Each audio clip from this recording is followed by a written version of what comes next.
All right, so I'm here with Stony. Hello. From Oddball Customs, and you've got a 1970 Plymouth Satellite with a 4BD1T.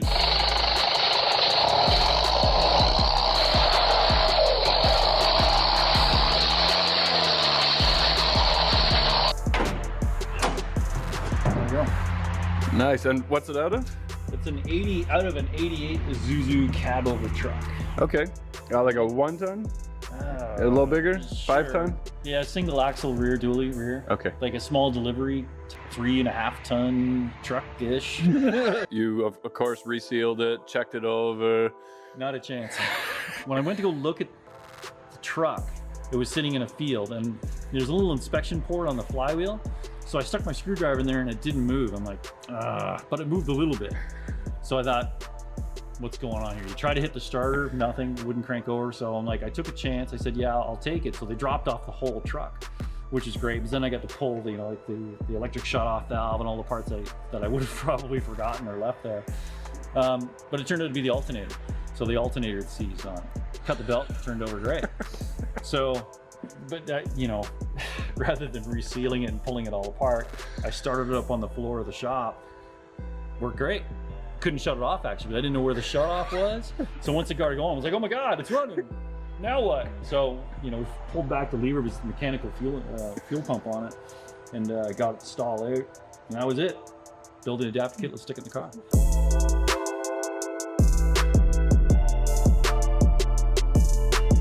Tell us the story about it. Okay, yeah. So the car came up from South Dakota.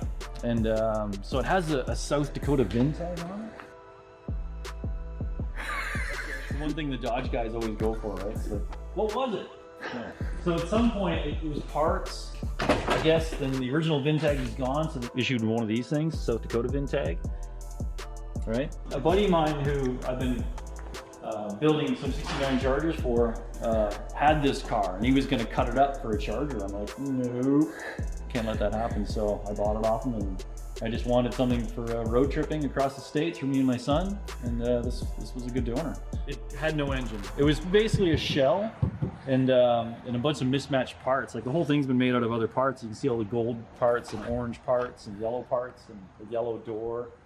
The trunk is orange, the hood is orange. You know, it's all from mismatched parts. It's interesting, like, so you look at the fuse panel, it's got purple on it, the battery tray is purple, but the brake lines are purple.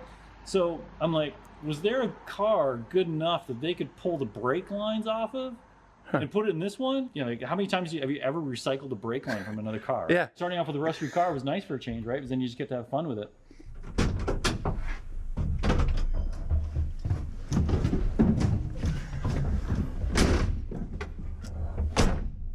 So this one's got, it does have it's like an electric shut-off valve. Okay. But when you start the car, it turns the valve off because it's such drains. I just have 1 battery as opposed to 2 batteries. Okay. So you see that little lever right there? Yep. Just make sure it's pushed in. Yep. And the car will fire. Reverse is over and down? Yep. No, it's just for turning. Yeah, touchy brakes. So you've got 3,000K on it now? No, I'm closer to 6,500K. Oh, nice. Yeah. It's all rattly, but there's no like rubbers, there's no carpet, there's nothing. No, it's just windows and everything. It's all the worn out rubbers that are making it shake, right? Yeah.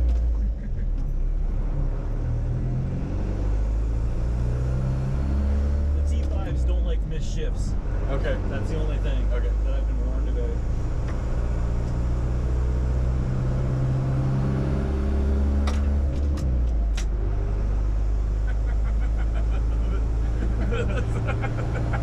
If it wasn't for the turbo, this thing could be a Chevette.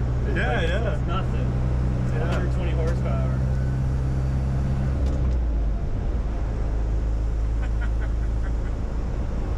So none of the factory gauges work?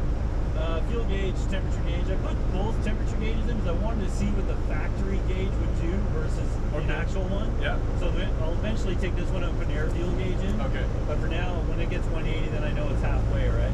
Yeah. And the only other thing in stock that works is the fuel gauge. You can see the digital speedo. Yeah. This one has an electronic T5 in it. Okay. So transmission's a T5? Yeah, it started off as a first with a 86 T5, and then once I read the foot-pounds of torque rating for it, I decided to change it out for a 95 T5. So it was some of the same family. It would just take more power because it's a world class versus the non-world class that I had in there originally. And then just a peace of mind. It's an SAE3 bolt pattern, so it was pretty easy to do the math and figure out. And just used a Camaro clutch, and it's pretty good. The original Isuzu alternator had a vacuum pump on the back of it with its own oil feed. Yep. And that's what it sees, right? When I got the motor, I'm like, this is really cool, but I can't get an Isuzu alternator on the side of the road if I need to. This is a GM 3-wire. They're everywhere, right? Yep. And I can get this one all day long, so I'll just make an adapter kit, stick that thing on. And I need to figure this one out, but I know these things have a tach generator pulse. Yes. But what the hell does it talk to? Like, you can't plug a regular autometer gauge in there. I don't know.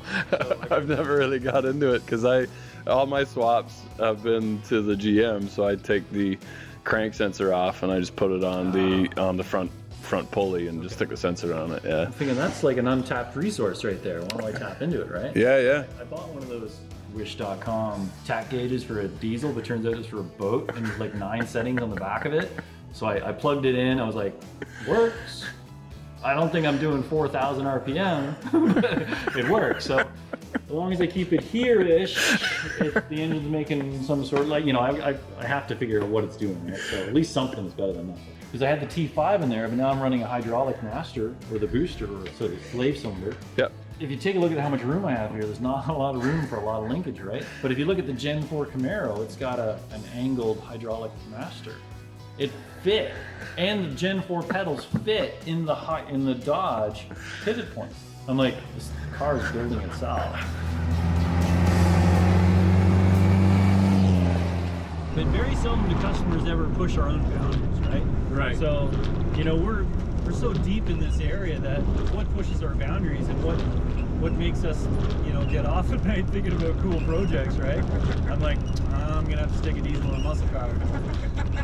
Just because I want it 70s cool, but I don't want to be flushing a toilet every time I start the engine, right?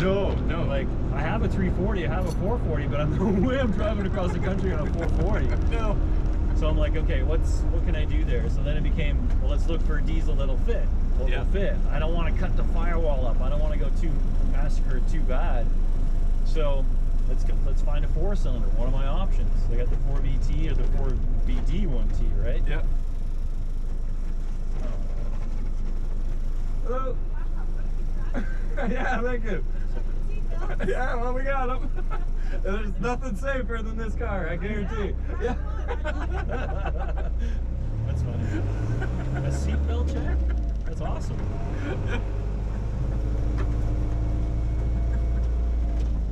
I'm glad I put him in now. Yeah, me too. Got the car, sorted all the parts out. Christmas break, you know, December 25th when we tried to take a day off from work. Yeah. I rolled the car into the shop, pushed the customer's one out, and that was it, non-stop. For 2.5 months, I just hammered on this thing to get it good to go. And then, yeah, the first time we had it out, I took it to the car show. It seemed to run all right. Gauges were good. I had oil pressure, had some boost pressure. Drove it home, brakes worked, took it up to 100 mile an hour once. Let's drive to Florida. And that was it. 7 days round trip, 5,800K. And I was a ball of nerves, man. Like, you can hear the rattles, right? But it turns out the biggest rattle, you'll hear it, comes from the roof rack. Really? Yeah, from the light bar. And you made the roof rack as well? Yeah, we were picking up some parts when we were traveling in the States, and we need somewhere to put them. Some of them were bigger than the trunk. All the trunk's big. But I like this, what do you call it? Like a pre-runner style roof rack. And it's got to be practical, right? Yeah. I need something. Going through Ohio, down to your Dayton, and we started having a lot more issues with the heat and how it was running. It was starting to sound weird, like a misfire. Down gearing like crazy up all the hills, get all the way down to Durham, North Carolina, where my buddy hooked us up at a place called British 4x4, and they gave us a space in the shop. And then we yanked the top end off the motor and looked at it. There was 0 lash. There was nothing there. It was zero lash, right? So that explains everything. So adjusted that up, and then I had a whopping 120 horsepower back. Awesome. Trouble-free since. Yeah, other than rattles. All my nuts are still here. I always thought that'd be a good saying. Use Loctite and kiss your nuts goodbye. Right? Yeah, no, I gotta change the motor mounts. I use the Cummins mounts, which are, you know, I guess meant for a 1,000-pound motor. Yeah. But being an 800-pound motor, I need something a little bit softer. I still have the original Isuzu mounts, and they entrap the engine in a pillow of rubber, so it can move up and down and still float in rubber. So I'll have to go back in there. You know, that's like the bottom of the motor. I'm like, oh, I don't want to go back in there. I can live with it. That came from a Roadrunner. Oh yeah? Oh, okay. So this is an actual Roadrunner piece, Yeah. but it's actually a Plymouth Satellite, right? Yeah. To make it a Roadrunner clone once upon a time, like these are the same Superbird Roadrunner taillights. What rear end is in it? Stock Dodge 8 3/4. I lucked out because it's got a pretty close to 3, like 297, somewhere around 3, right? Okay. So it was good because the diesel was, even if I had a 6th gear, I think it would pull it because it's just got so much torque low down. It seems like 3,000 RPM with these big tires keeps me about 120K. Okay. So it seems to work pretty good. So I'm like, just leave it. Yeah. Yeah. Bigger back tires on if I want more gears, right? I had to modify the oil pan. I had to modify the oil pan because the Dodge Crosslink, right? And it goes underneath the engine. So I had to notch the pan to get that up and in there as high as I could to get some more ground clearance. So then I ended up changing the whole pan. I just made a whole new pan for it. So I got more volume in it. Okay. This Timmy's not bad. Yeah. But there's nothing worse than looking forward to a coffee and they don't bother to stir it. But this thing takes care of that. Yeah. You just put it in the cup holder and it Shakes the hell out of it. So you build nice top end, fancy cars, Motorama stuff. Yeah, I guess so. I mean, it's kind of all over the place. I'd rather do the metal fab part of it. That's the part that I enjoy. So the interior paint, all that gets farmed out. Okay. Even after it's painted, I'm like, I don't want you to bring that back in the shop because it's such a hostile area, right? I'm like, we're grinding all the time. That's my problem, yeah. You need welding shields to put around your car. Yeah, right? yeah. So I try not to get to that level of stuff anymore. I can do it, but I mean, the last fancy truck I built went to SEMA. Really? So I'm like, I don't want to do that anymore. No. You know, I gotta wear a lab coat when I go into the shop. I'm afraid to lean on it. Yeah. My hands are dirty. I mean, I can't touch anything. So you made your own bell housing and you made your own flywheel? Yeah, so again, I wanted to find a transmission that I could work with this thing, right? And of course, it's like, wow, let's go manual. Why? I don't know. I should have just put an automatic behind it, right? Driving through towns, the manual sucks. But I already had a T5, so I had an early 86 T5, and I'm like, let's just mock this up and see what it's like. It turned out to be not so bad, because on the back of the flywheel of the 4BD1T, it's just got a little bump. So I took it to the machine shop. We had it just machined off, so now it's dead flat. So the Camaro clutch bolted right on, right? Nice. So I just had found the center. Order up. Yeah. What would you like? You want? Hi, can I get a large black and a medium double? Anything to eat? That's it. Thank you. No problem, sure of that. But that's why I put the pipe on this side.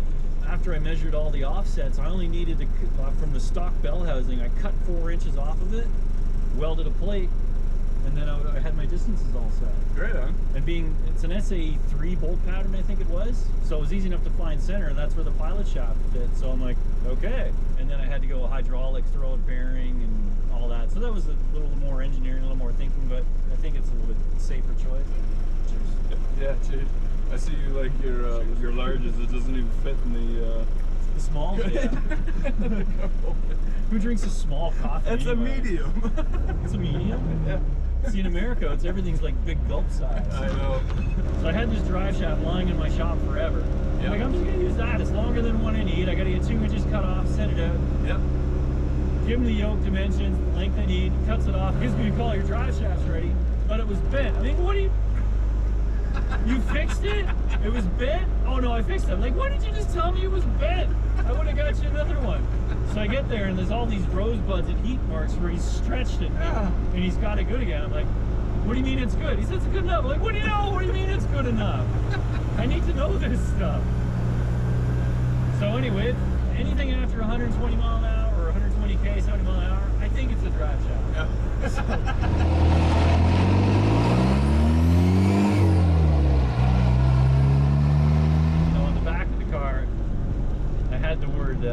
Witness from the Mad Max movie, like Witness Me, right? Yep. And that was kind of fun. But every gas station down in the States, it got worse as we got more and more stuff. Yep. All the blue collar boys, every pickup, every diesel guy was like, hell yeah! I'm like, well, we got to change the name on the back of the car to hell yeah.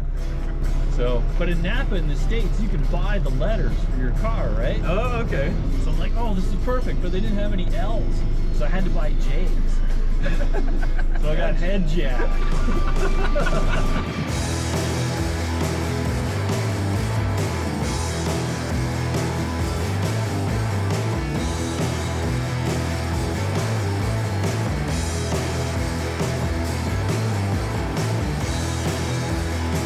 Yeah, no, the rear brakes are stock drum, and those worked out fine. I figured if you can lock up drum, how much more brake do I need, right? I heard him locking up at the when you're turning around. Yeah. Those all-terrain tires give it that 70s,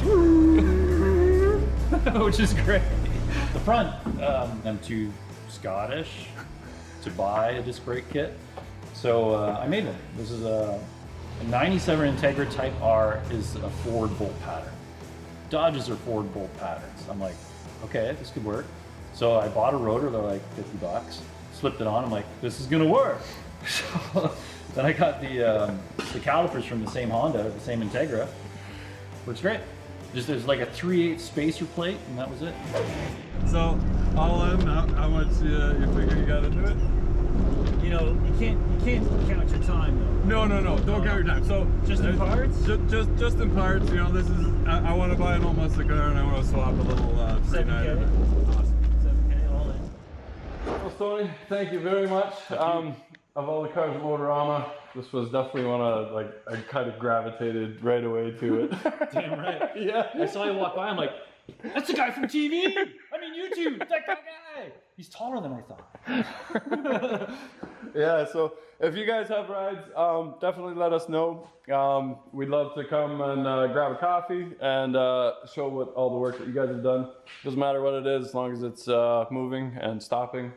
And the cops kind of laugh as you drive through the seatbelt check. We're good to go. We're also doing a road trip in California from Riverside back to Buffalo. So check out our map. If we're swinging through, we'll be following us on Instagram. Stony, you got Instagram? I do. It's Stony at Oddball Customs with a K. Yeah, Stony Oddball Customs. Perfect. And you'll be doing lots more road trips and whatever else in this. Yeah, and actually, people have been asking me about all the build shots, especially for the training and what I did there. So if you check out oddballcustoms.com, you'll see them up there. Perfect. All right. Thanks again. Remember, finished products, stay filthy, and